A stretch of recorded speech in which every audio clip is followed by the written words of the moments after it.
we're at the Lusail International Circuit in Doha, Qatar, and it's the first qualifying of the brand new season. So many unknowns coming into it.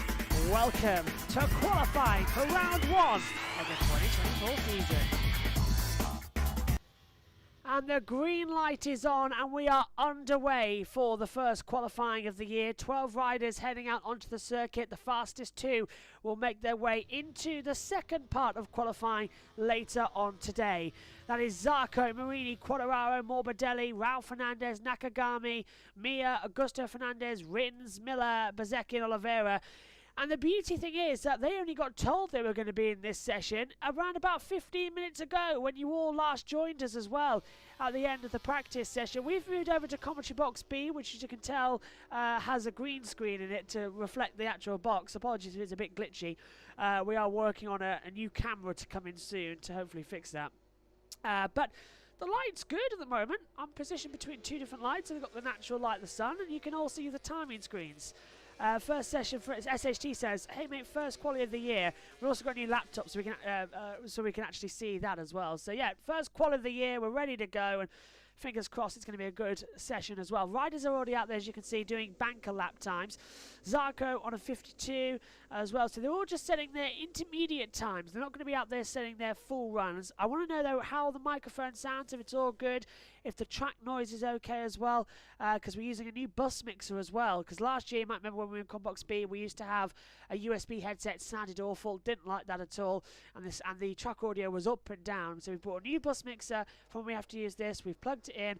We can now use an actual headset that we use in the commentaries. It's the same style, so it's all good.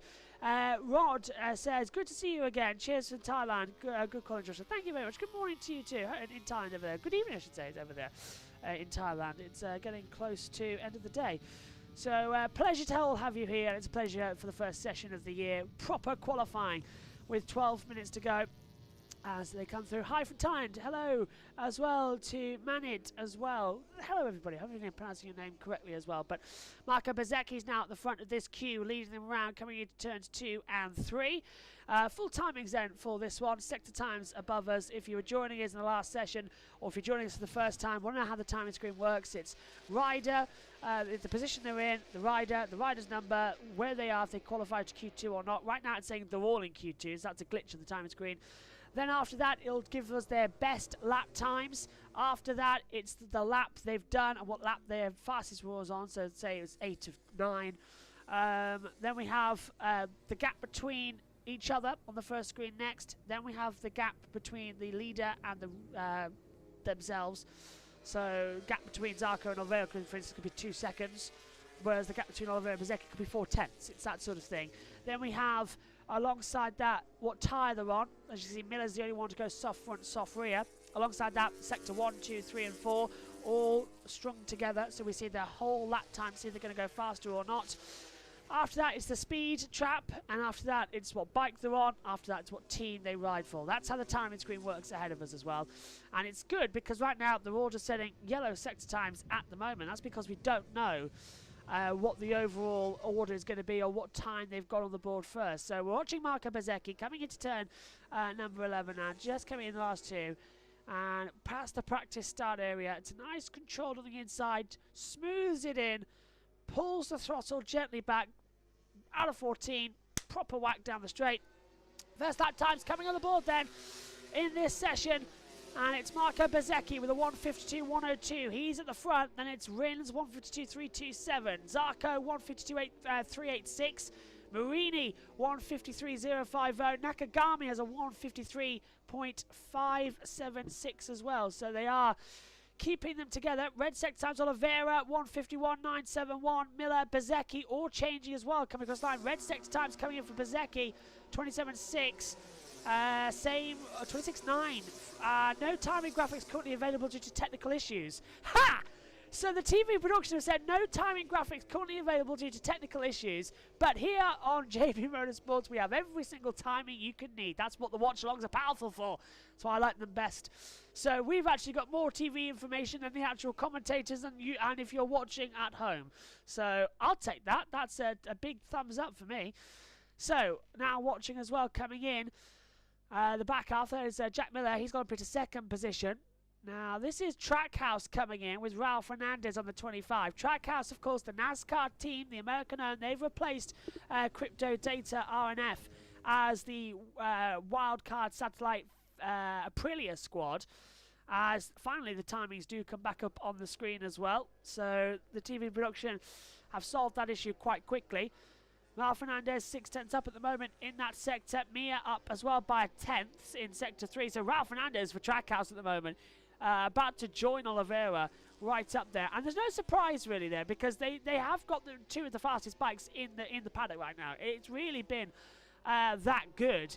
Ralph Fernandez a 151.436. He's 0.5 of a second clear to Oliveira, his own teammate at the moment, and runs it wide down at turn 1 as well. Jan Mir just behind him went 5th on a 152.026. So they will change that gap between them and hopefully keep up running. So Miller on a 27.738. There'll be a 10-minute gap between the two sessions as well. I wish I could go over to Susie Perry, but we don't have that on the new bus mixer at the moment.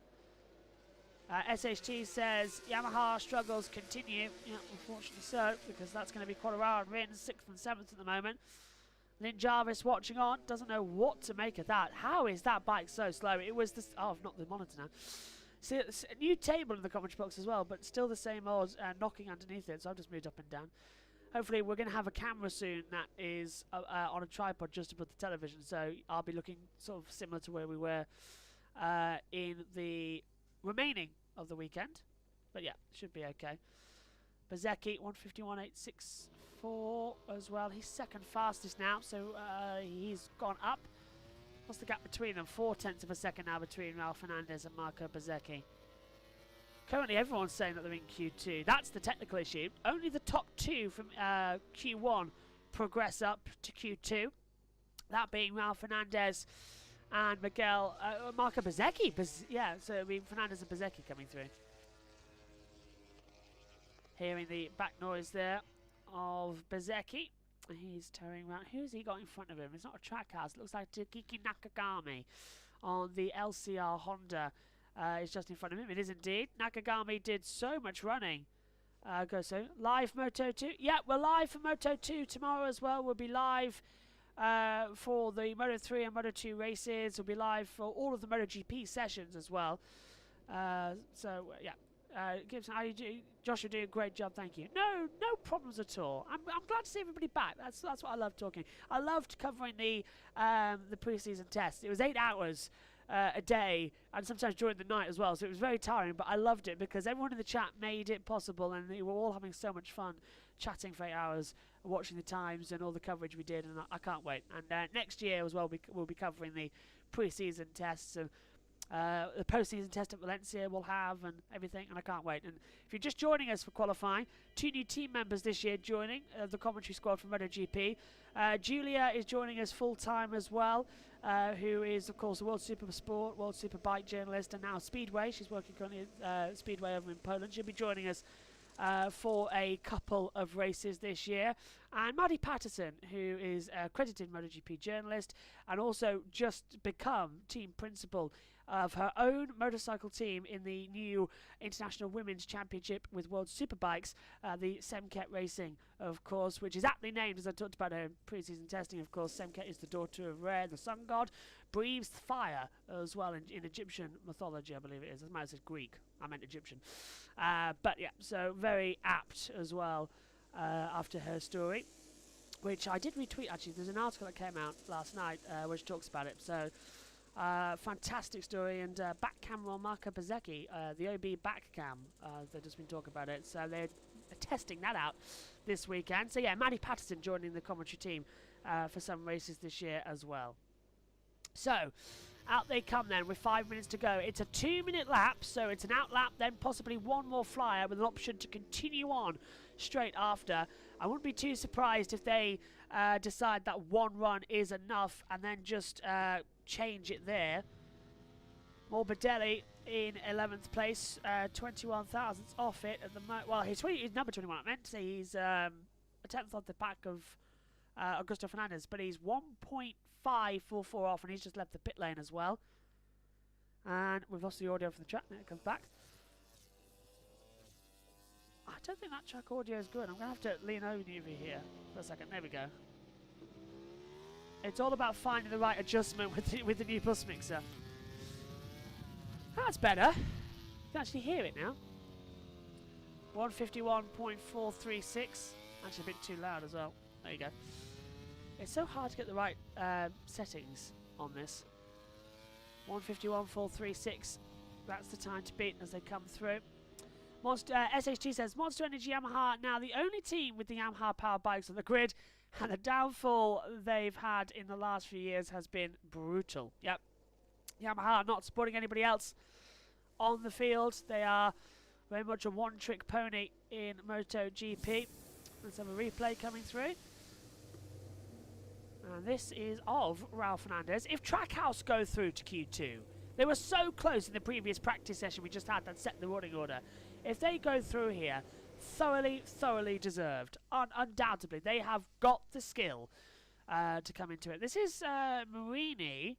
I don't know if this is live or not. I believe it is, because they're coming out the last corner. Yeah, this is live. Okay, so possible final runs begin then as Marco Bezzecchi comes across the line and he begins to push down to turn 1. We've just got, I think, Alex Rins coming ahead into turn 1. And Bezzecchi runs it deep. He's lost wide, so he's lost out of it. Why is Morbidelli so slow? Has he lost form or still recovering? He's still recovering at the moment. And also, don't forget, Morbidelli missed all of testing. So this is only his 4th session on a MotoGP bike this year. He lost all of testing. So, oh, hang on, it gets worse for Yamaha. Alex Rins has stopped at the end of the pit lane. The bike has come to a grounding halt. So, unless he can change bikes quickly to number 2 and get out there with 1 minute or 2:50 to go, that might be Alex Rins not qualifying further and starting 17th for the race later on. It's between Trackhouse, Bezzecchi and Miller for the Q2 spot. Yeah, watch out for Miller. 5/10 off the pace at the moment. Brilliant lap time from Raul Fernandez. The track, it's unusual having qualifying in the day for Qatar because the sprint race taking the place of a normal qualifying. Usually qualifying was later in the day. Now it's in the morning to set the grid for both races. So it does change the way we have to go about things. And it does mean we're all thinking, oh, what's going to happen next? Who's going to happen next? Zarco, 7/10 off at the moment. 7/10 up, I should say. He's 007 faster, so it's faster for Zarco to come into it. Oliveira down a couple of tenths as well, 3/10 down, so no one's improving on this lap, as you can see on the timing screen. Zarco set the red sector 2, but after that, it's been lower and lower performances. Again, Mia coming through, trying to have some more delta. Zarco into the last one, beautiful Castro, yellow flag sector 4. Yellow flag sector 4. Who's gone down? Well, it could be Mia. It is Johan Mia. Mia's crashed, so that's going to spoil everybody else's lap time as well. Oliveira goes 3rd. Zarco up to 2nd place, a 10th off. Mia is at the exit of turn 16, the last part of this track. So they've got to get rid of him quick, otherwise that yellow is going to spoil everybody else's party. What's happened? He was first on the track, turns in, the front's going to dip away from him on entry. Yep. And that Honda still improving, but not that better. Another Johan Mir crash, of course, the Repsol Honda crash. Yep. And it goes down actually like a pirouette. Actually, it's not entirely 100% there. Raul Fernandez up as well at the moment, keeping on that delta time. Raul's 2nd sector, 75 thousandths faster as well. Miller, 16 thousandths faster. It's going to come down to, I reckon, a thousandth or two. It's not going to be that big, is it? It's going to be literally half of something. It's not going to be that bad. Raul Fernandez, 1:23.847. He's 9/10 up at the moment. Miller's in there too. Into the last corner. 15 seconds left of this opening qualifying of the year. This is Q1. We've got Q2 coming up shortly. Miller exits the last corner, boots it hard.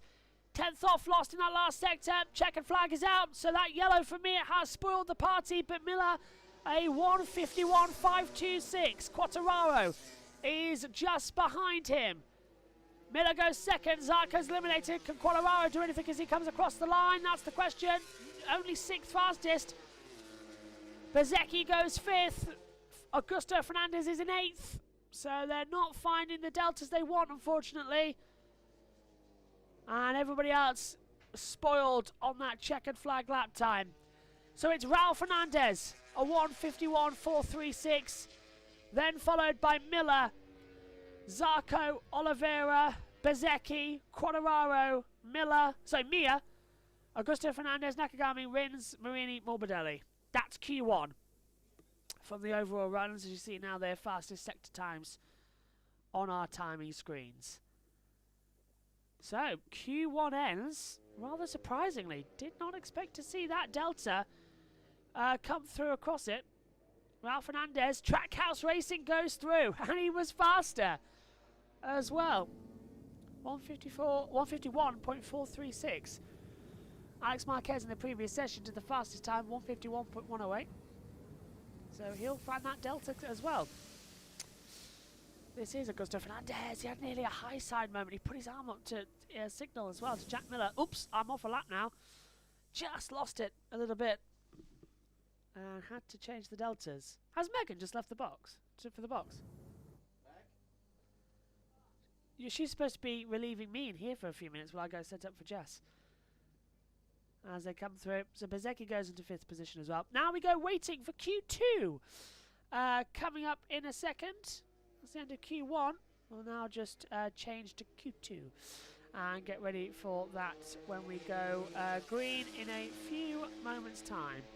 Won't be long. Why has Mia done an extra lap? Mia's done an extra lap. He's not supposed to. What's he done? Has he got going? But he could have just come back into the pit lane. Why has Mia kept going on the track? Let's have a look.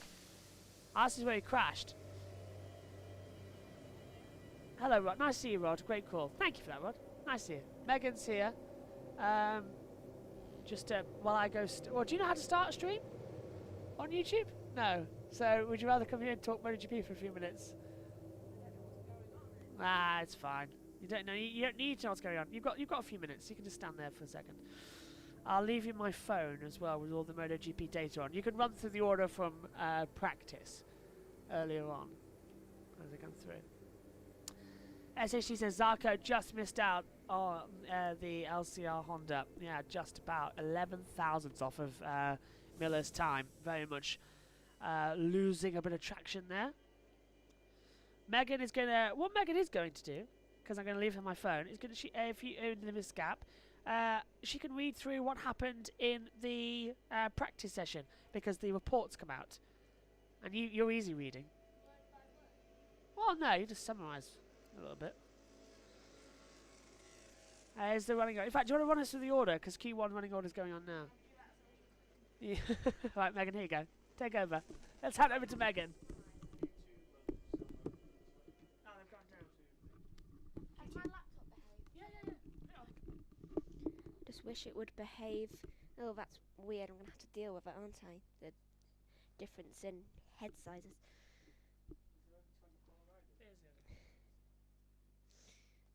Wait. I thought that was the order. Sorry. This is what happens when we have multiple streams at once. There you go. There's the order. Right. It is warm in here. Maybe that's because I've just been running around the place. So, right. So, in first was Raul Fernandez. Second is Miller. Third is Zarco. Oliveira is 4th. Bezzecchi is 5th. Quadraro is 6th. 7th is Mir. A. Fernandez. Can't remember his first name for some reason. I always have trouble remembering my first name. A. Fernandez in 8th. 9th is Nakagami. Rins is 10th. 11th is Marini. And 12th is Morbidelli. Right, so I'm going to try and read through as much of this report as I can before Joshua comes back. So, apparently Alex Marquez is now the quickest rider ever to lap the Lusail International Circuit in his practice session. What was it? How's it pronounced? LaSalle. Right, LaSalle. I've never had to pronounce those before, so I apologise for the butcher of pronunciation because never had to pronounce it before. Right, so it's really hard trying to quickly skim through this. Prima Pramac of Martin was actually just 1/100ths behind, which set his best lap. So I guess he might be the second quickest. Let's hope Joshua starts that stream very quickly, because I feel like I butcher this. D'Antonio was third in the session yesterday. Pretty sure it was yesterday. I'm pretty sure this is for free practice 2. And Bagnaia completed a late fast lap and ended his session in 4th, ahead of Vinales, who apparently he had technical issues with his bike, and this is a replay I'm seeing on here. I'm pretty sure it's a replay. I hope it's a replay because they're all ending in the same position. Yeah, it's a replay. So I don't know how quick does it take to start a stream, I wonder. Right. No, but stream usually starts like 5 minutes early. Yes, there is usually 5 minutes between Q1 and 2. Right, so getting a replay on here of the number 36, which is Mia's crash, apparently, in Q1. Ooh, he just went a little bit too far. He went just a little bit too far, it looks like, and he just ended up losing it as he was going, like, I would say about 60% through the corner. That is unlucky, but if you're going to lean that far down and forget that, oh, I've actually not got to lean that far down, then it's bound to happen. Right. Oh, the other one apparently is live, so I'm guessing Joshua might be coming back in a minute, so you'll be saved from me trying to read out all of this. Apparently Acosta ended the session in 6th. I hear him, I'm pretty sure. Yay. So, you're free of me. I get to go do this. I just not. Thank you, Megan. Button 2 when you go back in, and say hi to Jess as well so she knows you're there. Hello, everybody. So, I just had to start the F1 Academy stream. Perfect gap between the 2 sessions as well. Let's adjust that. So we're all nice and comfortable. Hello, everybody. I'm out of breath. Nathan says, haven't watched testing. Who's looking good for pole? Bagnaia. Bagnaia, 100% looking good for pole position as well. It's going to be up there to see who's going to be faster, but Bagnaia looking very strong. He topped all of testing, of course.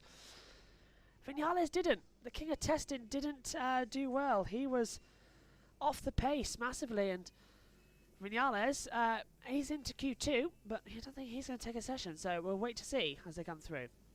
But yeah, thanks to Megan for stepping in there, filling in while I go start, because we haven't got a TV feed to throw it back to. Whew. I don't think wearing a blue shirt was a good idea, because it's matching the green screen a bit too much, isn't it? Come on then, let's get going. Beautiful day here in LaSalle as we look on the side of the track. And of course this is the same track that Formula 1 will race at later on in the year. They've had 2 races here. MotoGP's been here since 2004. It became a night race 2008. And one good thing as well about this circuit is that it was part of the deal that Formula 1 got Bahrain, MotoGP got Qatar. That was the deal when we started racing here in the Gulf Air State, and now they've sort of both swapped over. But I think MotoGP at Bahrain would be really, really good. And then there's even a race looking to be coming in Saudi Arabia as well for MotoGP. Green light goes on then, and qualifying 2 is underway here at the LaSalle International Circuit.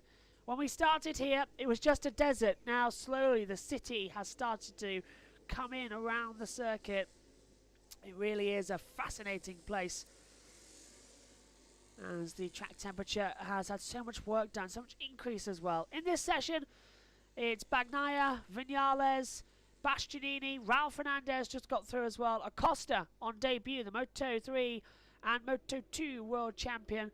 Binder, Aleix Espargaro, Miller, D'Antonio, Alex Marquez, Martin and Marc Marquez as well. Although with no Paul Espargaro, I don't know why I keep saying Alex Marquez. Sorry, Aleix Espargaro, sorry. With no Paul Espargaro, it's just Espargaro. So, first time that Paul hasn't been in the paddock for a full season, of course. Last year he crashed in the practice session at Portimao. Couldn't continue on throughout the year, but yeah, it's a bit of a weird one. So that's how it sort of goes around, isn't it? But as you see on the circuit here, it's a 10 to the right, 6 to the left, 5.38 kilometers, 3.334 miles. And now we can get going. Who's out there on what tyre? Medium front for Vinales. Costa medium front, soft rear. The same for everybody really, but Miller and D'Antonio risking soft front, soft rear. Now that's an interesting one with these tyres temperatures coming up. Actually, Megas just reminded me I better turn off the auto off function on the Sky Q box, otherwise later on we could lose it during the F1 race. So I'll do that afterwards as we continue on. And on now here comes Fernandez on the trackhouse bike, getting out the other circuit. Everyone now just setting their banker laps, the out lap. Then we'll have a banker, then we'll have a full-on run.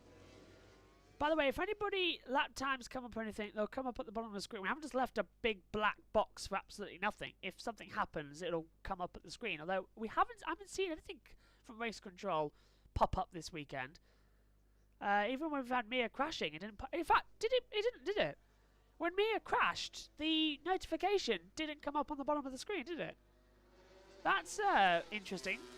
MotoGP's live timing is shocking sometimes. And that's not just me who thinks it as well. Some of the journalists think it as well back at the paddock.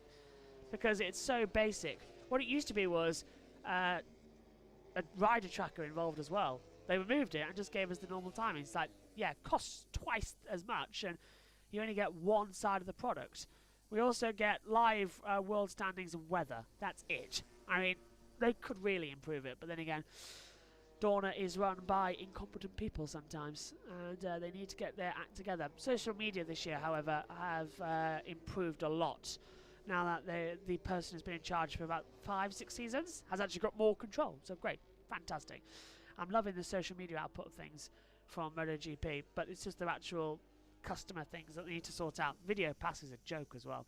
I'm getting off topic as well as they come through. First lap times coming in then. 27.7 for Vinales, 27.5 for Bastianini. Anyone else beating that? No. 27.6 for Marc Marquez as well, so he's getting close up to the Delta times. So just getting a bit tight on the entry, opens up. And Marc Marquez, as I said earlier on, he is yet to crash. And what I mean by that is, he's had a few stoppages in testing as well. But Marc has actually yet to properly crash on this Ducati. And I think it's a testament. Marc was never a crasher before he had that accident at Jerez. And I think ever since then it was injury-led accidents. Now he's recovered a bit more. It should be quite fun. Apparently Sainz has suffered with appendicitis twice. Don't know about that. I think the green light's gone on for F1 Academy. Can we have a look, actually, see if it's gone on there for a second? Miller done a 151.340. Acosta second, 151.748. Binder third. Marc Marquez, take the hat off. He has absolutely blown it away with a 151.239. But for the first time ever in MotoGP here at Losail, it's a 150.789. Martin on that customer bike goes up there and takes it faster than we've ever seen it at this track. A 157.89. Unbelievable. Fastest ever lap around this circuit. Well, they really are pushing, aren't they? They are pushing hard, and they are keeping it the distance they need to go.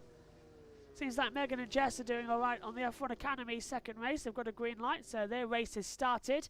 You can join that after the end of qualifying here, the tail end of the F1 Academy race. It'll be absolutely fantastic as well. So, first lap times. It's Martin, D'Antonio, Bagnaia, Marc Marquez, Miller, Aleix Espargaro, Vinales, Acosta, Binder, Alex Marquez, Bastianini. Ralph Fernandez yet to complete a lap time, but he's up there as well on the delta time. So, he will have faster runs as they turn in, swooping down into 13 and 14. Back on the power. 14's a long, sweeping triple apex, as you can see on your driver tracker to 12, 13, 14, where we've got on the track map just alongside us here. Ralph Fernandez goes into 7th position then, 151.521. He got it right up towards the line at the exit of the pit lane, so he knew where he needed to be. Someone else just improved up the order, actually. I didn't see who it was. On the delta, it was Pedro Acosta going into 8th position, 151.545 as they come across it.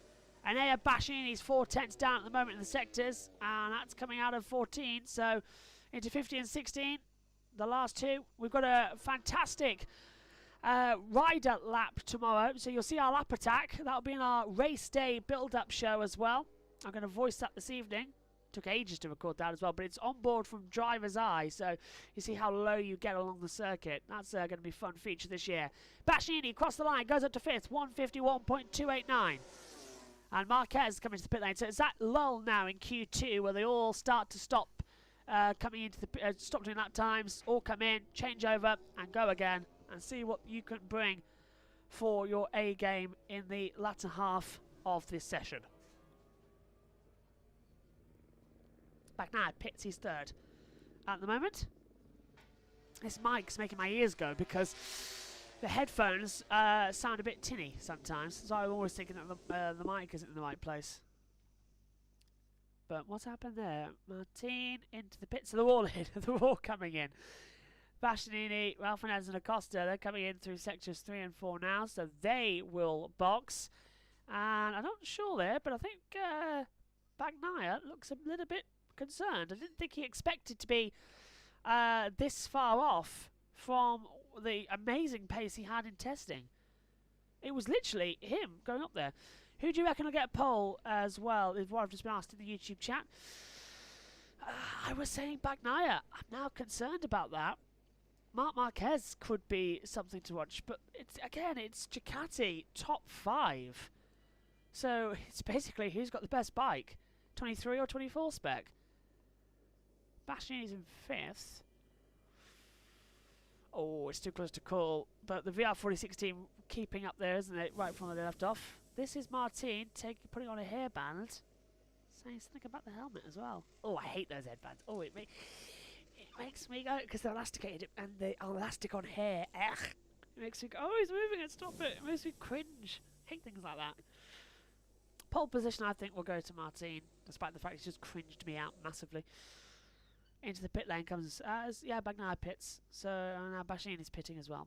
And Bagnaia leaving the pits, so is D'Antonio. It was Bastianini coming in.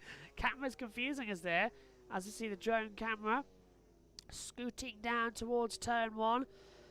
6 minutes to go, so they're doing a double. Bagnaia wants to do a double. What tyres are going on? Medium front, soft rear. That's a big question mark, isn't it? If that's going to work out. Oh, how exciting. This is what it's all about. This random action that we get to see. Marc Marquez going on a bike 2. So he's gone off bike 1, goes to bike 2. And we now just keep our eyes firmly to the screen. Aleix Espargaro coming out as well. I think Ralph Fernandez was trailing in there. So they're all now venturing for their final runs here at the Losail circuit. Marc Marquez, weird seeing him in blue. It's duck egg blue as well, the Grassini colour, as he comes through. And now the waiting games. Mark's just limbering up in the pit lane. He's getting himself focused. Never seen him like that before. There's Jorge Martin. Prima Primat this year going for a red and purple, very heavy colour. No white on the bike this year. Makes it they've gone for a very solid colour. And here comes Marc Marquez. If Marquez takes pole on a Gresini bike on his first race on a Ducati, I think MotoGP would explode. D'Antonio on his debut with the VR46 team out-qualifies Bezzecchi. Oh, good point, SHT. As well, Gift says, I'm really rooting for any of the Marquez brothers to get a pole. And he Gift saying to SHT, I'm surprised as well, Fabio doing a good job on that VR46 Ducati. SHT says, I mean, Fabio has been a really quick rider, so it's great to see him in a quick bike. And Matt says, MM93, go, go. And I thought there was you know, I saw that ad coming, and I'm so happy to see that it's actually gone on for the television we're watching right now in the comms box. That was ironic. Proves they're working. So, Bagnaia coming into the swing of action now. It's going to be so close, this one. Bagnaia is 15 thousandths off in the first sector. D'Antonio is 7 thousandths of a second faster. 7 thousandths faster. So this could really go anybody's way. Like 110%. We could be seeing completely different changes. Adam says picking Pecco to win the sprint and Qatar Grand Prix. I've picked Pecco as my pick a winner for the sprint race. Have yet to pick him for Grand Prix. I want to see how the sprint went before we changed it. Bagnaia is now a 10th up in that for a second sector, whereas D'Antonio is a 10th down. So it's all coming into play now. Who's going to have the best gamble? Swinging into 13 and 14. Bagnaia keeps that front bike down. Didn't see the speed on Fabio on the greasing up until the later races last season. Yeah, for Digi. Of course, it was D'Antonio, wasn't it, who won? Yeah, Fabio D'Antonio won here last time out, if I'm not mistaken. I think it was Digi. Yeah, I'm fairly sure. Anyway, back to the action. Here comes Bagnaia across the line. Oh, and he's a 10th down. It's a 1:59.28. He doesn't get it. Just a fraction off the pace. D'Antonio goes into third position. Aleix Espargaro, however, is 15 thousandths of a second fastest in Sector 2, as you can see on your driver tracker. Binder is 7 thousandths faster. 2 minutes to go in this qualifying segment. Just keeping it calm. Miller, 63 thousandths. The red sectors are flying up everywhere. Acosta, 87 thousandths down, but still in with a shout. Soft rear tyre, medium front. They'll try and keep it together. You know the way they work. They will try to make sure that the action and the procedures are all kept together. They don't want anybody losing the way. Across the line, as we just moved our green screen, Acosta goes... well, hang on a minute. Aleix Espargaro goes second, 1:50.872. He's moving up on the deltas. Acosta, 2/10 down. Binder's 1,000th of a second faster than Martin at the moment. Miller is down by 2/10. Marquez is up by 24 thousandths. It's just like the end of Q1. Millimeters between them all. Who's got 34? Binder's finding more and more time. Could the KTM upset the Ducatis? And there's the yellow flag. Someone's out sector 2. Is it Aleix Espargaro? Because he could have gone through.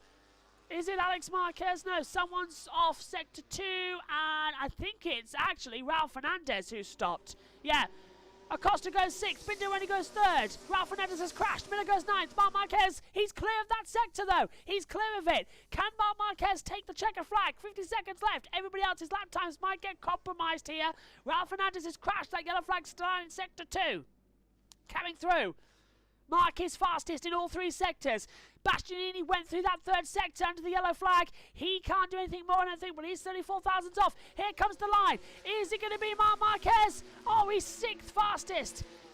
1:59.61. Gresini, watch on what could have been. But the top 3 separated by 86 thousandths, and the entire field separated by 0.7 of a second. That's insane in a qualifying 2 format. Absolutely insane. Martin's up in that 1st sector. 5 seconds left of qualifying. This will be the last lap. Martin already has provisional pole position. Nobody else is going to be able to improve due to that crash from Raul Fernandez spoiling their lap. So this is now a victory lap for Jorge Martin. He will have pole position for the first sprint and first Grand Prix of 2024. And Brad Binder has crashed. P4 man has crashed. Wow. Where's that? Sector 3. And that's where Martin... there's no yellows though. I'm looking. I can't see any yellow flags on the TV monitor. Martin then 38 thousandths on his own best time. 1:23.5 exactly was that third sector. So it looks like we have Jorge Martin once again. Lap time cancelled due to the yellow flag. So that's it then. There was a yellow. Hasn't come up on our monitor. Jorge Martin, despite crashing and losing the championship last time out, starts as he means to go on with pole position for the Qatar Grand Prix of 2024.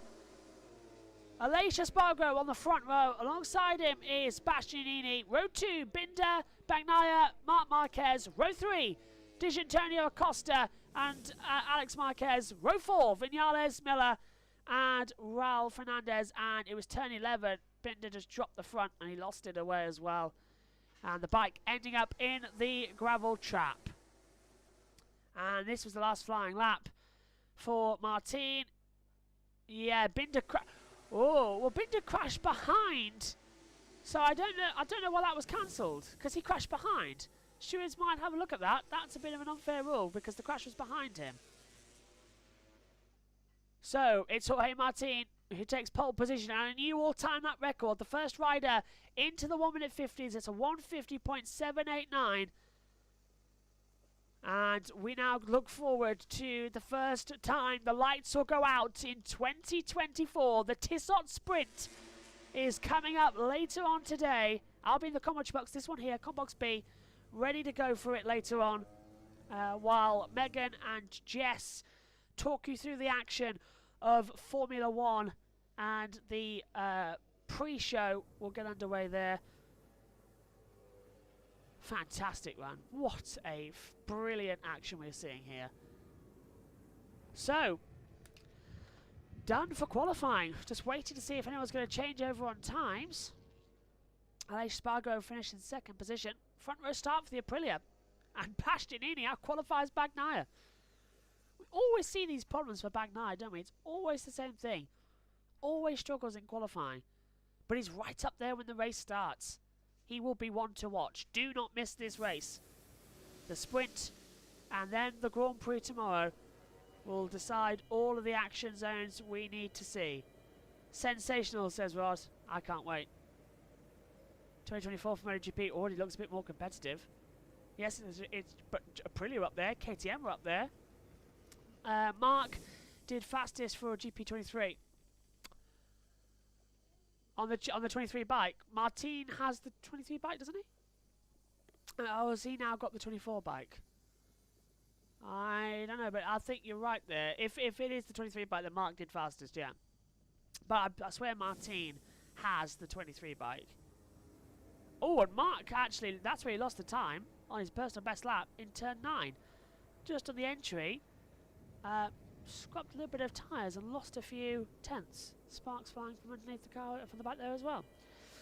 So that wraps us up then for qualifying here for MotoGP at the Qatar Grand Prix. We will be back later on today for all the action from the first race of the season. The Tissot Sprint gets underway later on today, and I can't wait for you to join us. Thanks for your company. It's pole position for Jorge Martin, Aleix second, and Bastianini goes third. Thanks for your company. We'll see you soon. Take care. Bye-bye.